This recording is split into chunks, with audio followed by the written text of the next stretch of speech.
Irmãos, bom dia, irmãos. Bom dia. Que muitos de vocês estão cansados, alguns estão exaustos e outros estão quase mortos.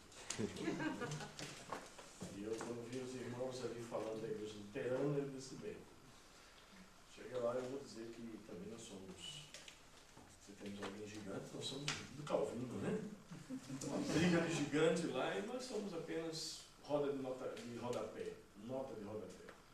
Na verdade, nós estamos muito preocupados quais são as nossas bandeiras.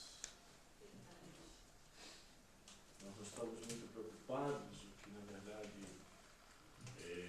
quem são aqueles que nos representavam no passado. Mas o mundo está querendo quem que representa Cristo no Brasil. Amém, amém. E eu gostaria de convidar os irmãos para meditar comigo um texto da Sagrada Escritura, texto esse que tem mexido com o meu coração. E como missionário já há alguns anos, eu me lembro que quando eu estava no Instituto Bíblico, eu fiz o Palavra da Vida Recife, e do Palavra da Vida Recife eu fui para os índios terenos em Mato Grosso, onde eu passei um mês com os índios terenos, né? Em Mato Grosso, viajando em 8 aldeias, fazendo um trabalho. Depois nós estivemos ainda em Suriname, já inclinado já para o trabalho missionário no meio dos índios. E eu já estou há um tempo já na Índia, já praticamente quase 6 anos, trabalhando com pastores, na mobilização de pastores. E esse é o nosso coração, nosso desejo de mobilizar pastores. Primeiro eu entendo de que nós temos aí, como pastores, eu sou pastor.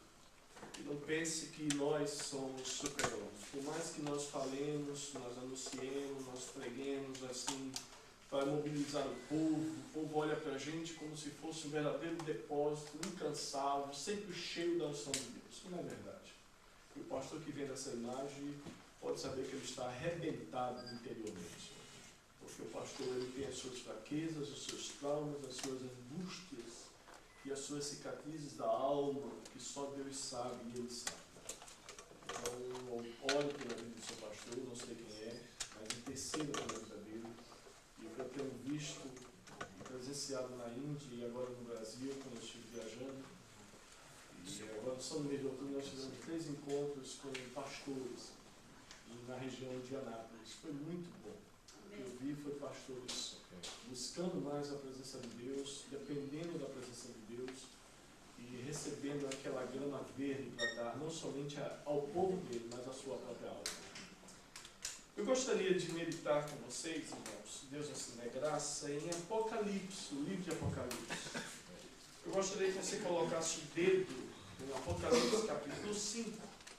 Porque é um texto, é um capítulo em que nos mostra, ou pelo menos o livro de Apocalipse, eu defendo a tese de que ele tem como objetivo de manifestar o reino de Deus e assim nos impulsionar a fazermos a obra do Senhor, a obra missionária, com consciência da nossa identidade, com clareza da nossa fé e com algumas instruções nas nossas ações. Então, o Apocalipse, como revelação do reino de Deus, é essa que eu gostaria que você fosse comigo, caminhasse nessa direção. Coloque seu dedo em Apocalipse capítulo 5, mas volte um pouco no capítulo 1. No capítulo 1, você encontra aí, no versículo 1, que é a revelação de Jesus Cristo, que Deus nos deu para mostrar aos seus servos as coisas que em breve devem acontecer, e que ele, enviando por intermédio de um anjo, notificou ao seu servo João. Portanto, nós temos alguns pontos a admitir de forma preliminar. Que o livro de Apocalipse é um livro difícil. Difícil porque tem várias figuras, tem vários assuntos que nós não estamos acostumados no dia a dia da igreja. E como pastor, eu fui durante um bom tempo, eu sei que existem alguns livros que são esquecidos dentro da igreja, dentre eles Eclesiastes, você ouve pouco, pregações, não é verdade? E no Novo Testamento eu diria que o livro de Judas, o livro de Apocalipse, e quando vem as coisas mais esquisitas do livro de Apocalipse, a pessoa que interpreta a coisa mais linda, não sei como, mas interpreta de uma coisa mística que fulano e tal. Eu particularmente geralmente eu fujo disso, e eu nessa manhã não quero entrar nessa área. Eu vou tentar com vocês uma clareza, aquilo que está muito nítido aos nossos olhos, da simplicidade e a boniteza, vamos dizer assim, a boniteza do livro de Apocalipse. E quando você vê que Deus, o Senhor Jesus, nos deu essa revelação, que é exatamente para mostrar aos seus servos as coisas que devem acontecer. Deus não está com o desejo de ver a sua igreja dividida. Deus não tem esse prazer, não tem essa intenção.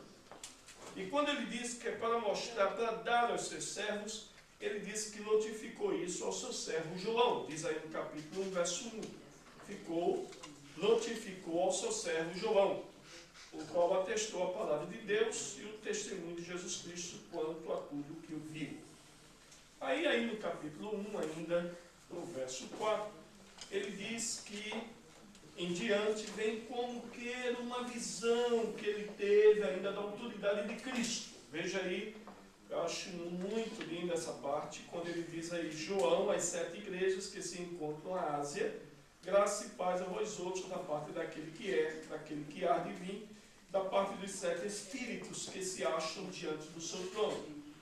E da parte de Jesus Cristo, a fiel testemunha, o primogênito dos mortos, e soberano dos reis da terra.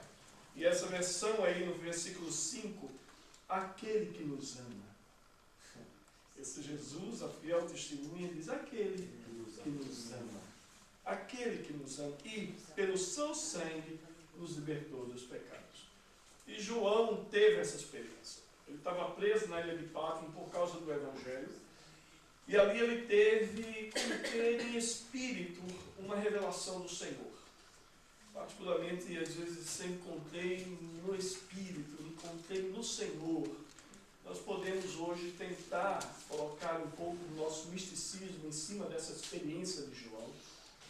Portanto, nós não podemos esquecer que ele era um apóstolo. Ele tinha até, em certo sentido, uma direção especial da parte de Deus. E ele diz assim, eu quero ver, naquele confuso de revelação, ele disse, eu quero ver quem está mandando uma resposta, uma mensagem para a igreja de Cristo. Aí você vê no capítulo 1, do verso 10 em diante, ele diz, achei-me em espírito um dia do Senhor, e ouvi por detrás de mim grande voz, como de trombeta, dizendo, que vezes escreve livro e manda as 7 igrejas, Éfeso, e dá o nome das igrejas, e ele tenta como que voltar e dizer, quem é esse que tem autoridade para mandar uma mensagem para a igreja de Deus? Aí ele volta no versículo 12. Voltei-me para ver quem falava comigo, e voltando, vi 7 candeeiros de ouro, e no meio dos candeeiros, um semelhante ao filho do homem, com vestes talares, cingido à altura do peito, com uma cinta de ouro. E se você seguir, a partir dos versos 14 em diante, vê uma descrição do Senhor, cabeça, boca, olhos, roupa. É uma identificação do Cristo glorificado. Agora, quando João recebe essa revelação, ele envia as 7 igrejas. Vire a página no capítulo 2 e capítulo 3, exatamente essas cartas às igrejas. E o que me chama a atenção é no capítulo 2, verso 1. Diga de passagem que todas as cartas de Apocalipse, ela inicia com uma parte da identidade de Cristo Jesus. Todas elas iniciam, por exemplo, capítulo 2, verso 1. Ao anjo da igreja em Éfeso escreve, essas coisas diz aquele que conserva na mão direita as 7 estrelas e que anda no meio dos 7 candeeiros de ouro. Capítulo 2, verso 8. Essas coisas diz o primeiro e o último, que estava morto e tornou a viver. Capítulo 2, verso 12. Essas coisas diz aquele que tem a espada afiada de 2 gumes. Capítulo 2, 18. Essas coisas diz o Filho de Deus, que tem os olhos como chama de fogo. Perceba que em cada introdução às cartas, o Cristo é apresentado de uma forma muito singular daquela igreja. Não é de admirar, não é nada estranho, porque se você for nas segundos versículos, ou alguns versículos de todas as cartas, o segundo ponto comum é que o Senhor diz o seguinte, veja aí no capítulo 2, verso 2. Conheço as tuas obras. Capítulo 2, verso 9. Conheço a tua tribulação. 2,13. Conheço o lugar em que habitas. 2,19. Conheço as tuas obras. 3,1. conheço as tuas obras. 3:8, conheço as tuas obras. E assim o Senhor se identifica para a igreja e diz, olha, eu estou aqui, eu tenho uma identidade, você sabe quem eu sou. Segundo, eu conheço vocês. Vocês poderiam ou podem viver de uma forma muito falsa, religiosa, de pura aparência. E todos nós sabemos disso. Das cartas de Apocalipse. Quem já nunca pregou nisso? Daqueles falsos que estavam pensando que estavam vestidos, e o Senhor disse, vocês estão nus, compre para vocês roupas santas, roupas limpas. Daqueles que estavam fazendo a obra de Deus, e Deus disse, vocês não me amam, vocês me abandonaram a minha obra, vocês dizem blá blá blá blá blá blá blá blá, mas vocês estão longe da minha vontade. Porque eu não conheço, o Senhor diz, eu conheço a minha igreja.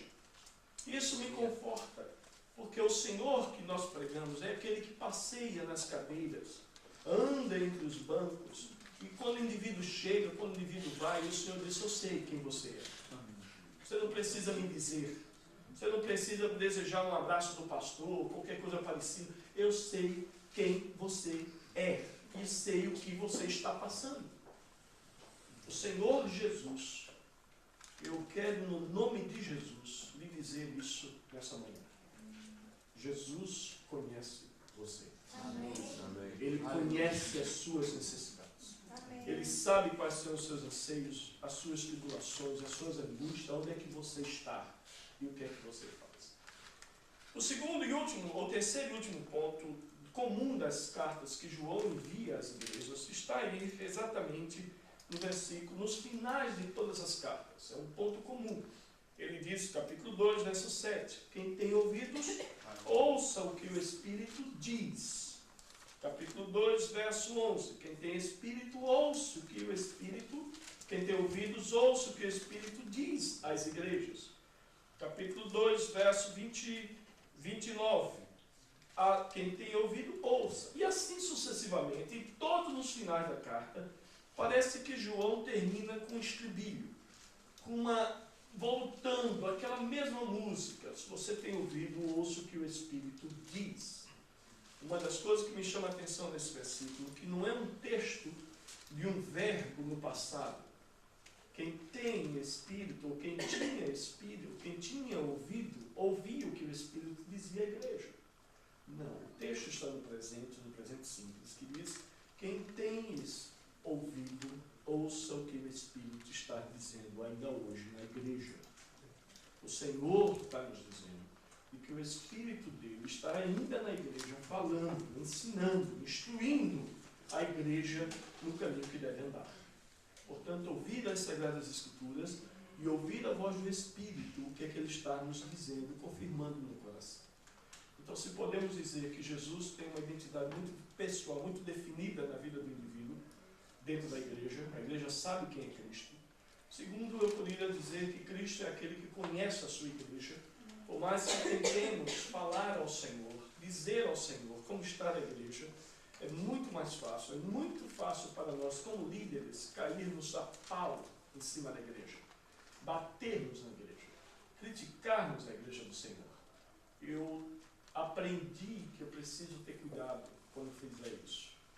Eu aprendi que eu preciso ter muito cuidado quando criticar a igreja do Senhor Jesus.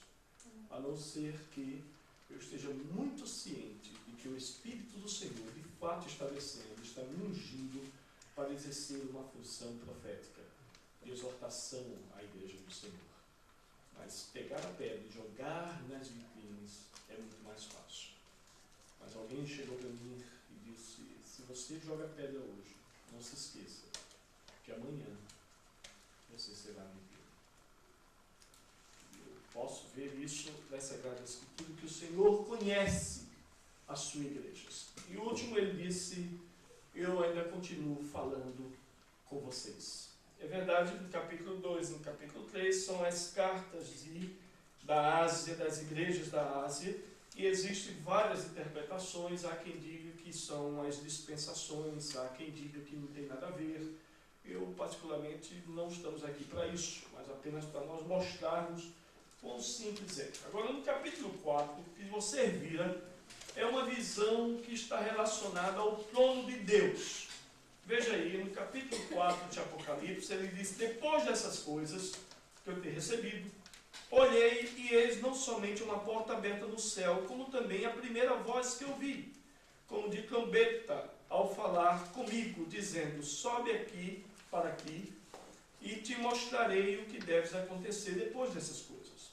Imediatamente me achei em espírito, e eis armado no céu um trono, e no trono alguém sentado. E esse que se acha sentado é semelhante a um aspecto, e ele começa a descrever tantas pedras que talvez nós não conheçamos. Em tese, eu diria que toda essa beleza das pedras, todo esse brilho, esse aspecto valioso das pedras, seria um reflexo à glória do Senhor. A ideia seria, propriamente dito, essa que eu vejo. Que a glória, o trono do Senhor, não tão valioso, tão belo, tão indescritível quanto os seus valores e principalmente as suas manifestações em glória. Agora, no capítulo 5, é que me chama a atenção e que nós pararemos aqui e gastaremos um pouco mais de tempo. No capítulo 5, veja aí, ele diz: eu vi na mão direita daquele que estava sentado no trono um livro escrito por dentro e por fora, de todo selado com 7 selos. O que me chama também a atenção nesses versículos que vemos, tanto no capítulo 4, quando ele diz que depois das coisas, imediatamente eu me achei em espírito, no capítulo 4, verso 12, eis armado no céu um trono, e no trono alguém sentado. E no capítulo 5 ele diz: eu vi na mão direita daquele que está sentado no trono. O que João me disse é que João tem a consciência de que Deus ainda reina. Não é só com expressões de fé e palavras, mas João está vendo e diz: ele está sentado no trono. O poder ainda está na mão do nosso Deus. Amém. O cetro ainda está na mão do nosso Deus. O trono não está vazio. Deus está sentado no trono. Aparentemente, as circunstâncias nos levam a pensar, em alguns momentos, que Deus não está sentado no trono. É verdade, olhamos aí para tantas guerras, do terrorismo, a igreja às vezes sofre com tudo isso. Nós olhamos aí a pressão e o avanço islâmico, tanto no norte da África, descendo assustadoramente para o sul. Quando nós olhamos para a África, nós vemos ali que ao norte da África é completamente islâmica e ao sul não. Mas isso foi uma força missionária, de concentração missionária do século passado, para estabelecer um cinturão cristão para impedir o avanço islâmico em toda a África. Mas, infelizmente, nós não continuamos. E o islamismo continua descendo pela África e vai chegar até o final. Essa é uma das justificativas que temos, como África do Sul, Angola, Moçambique e tantos outros países, como Nigéria, são países conhecidos ainda como cristãos, país cristão. Porque houve esse cinturão para impedir esses avanços. Mas quando nós olhamos para o mapa do mundo, nós às vezes pensamos que Deus não está no controle. João começa a nos dizer que antes de nós continuarmos, ele diz que Deus está sentado no trono. E diz o texto que eu vi, diz aí, vi na mão direita daquele que estava sentado no trono um livro escrito por dentro e por fora, de todo selado com 7 selos. Imagine comigo de que o livro no primeiro século não era um livro do mesmo estilo que nós temos, mas era um rolo e tinha 7 selos. É dito e é conhecido dentro da igreja de que o número 7 é um número da perfeição. Quando nós entendemos que havia 7 selos, ele estava realmente, completamente selado, de que ninguém podia abrir esse livro. Hoje, quando uma discoteca, um